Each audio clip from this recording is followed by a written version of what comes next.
Në përvjetorin e përjetësimit të veprimtarëve shqiptar, vëllezërit Jusufe Bardosh Gërvalla dhe Kadri Zeka, presidentja Vjosa Osmani, kryeministri në detyrë Albin Kurti dhe kryeparlamentari Dimal Basha kanë bërë nderime pranë lapidarit të tyre dhe të nënës Ajshe. Krerët e shtetit vlerësuan lart veprën dhe heroizmin e veprimtarëve, të cilët dan kontribut të jashtëzakonshëm për kauzën shqiptare, për liri dhe pavarësi. Presidentja e Kosovës Vjosa Osmani tha se 17 janari është një prej ditëve më të kopshme për popullin e Kosovës. Është dita kur u vranë mizorisht Jusufe Bardosh Gërvalla dhe Kadri Zeka. Është dita kur u vranë mizorisht Jusuf e Bardosh Gërvalla dhe Kadri Zeka.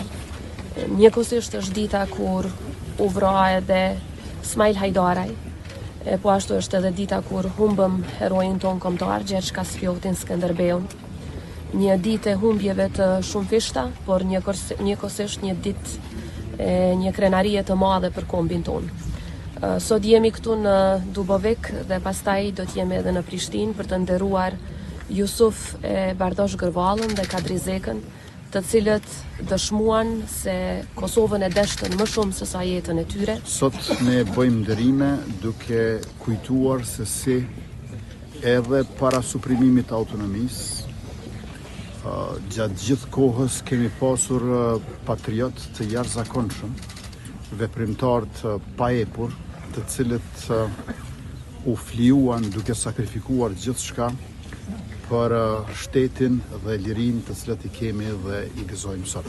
Atentati ndaj vëllezërve Gërvalla dhe Kadri Zekës ndodhi më 17 janar, 44 vjet më parë në Untergruppenbach të Gjermanisë, ku sipas policisë gjermane ndaj tyre u shtin 12 herë. Raportohet se Jusuf Gërvalla mbeti i vetëdijshëm deri në momentet e fundit dhe përmendi UDBA-n si përgjegjëse për këtë atentat. Veprimtarët mbetën figura të shquara të historisë së rezistencës shqiptare dhe simboli për kushtimit ndaj lirisë dhe pavarësisë së kombit.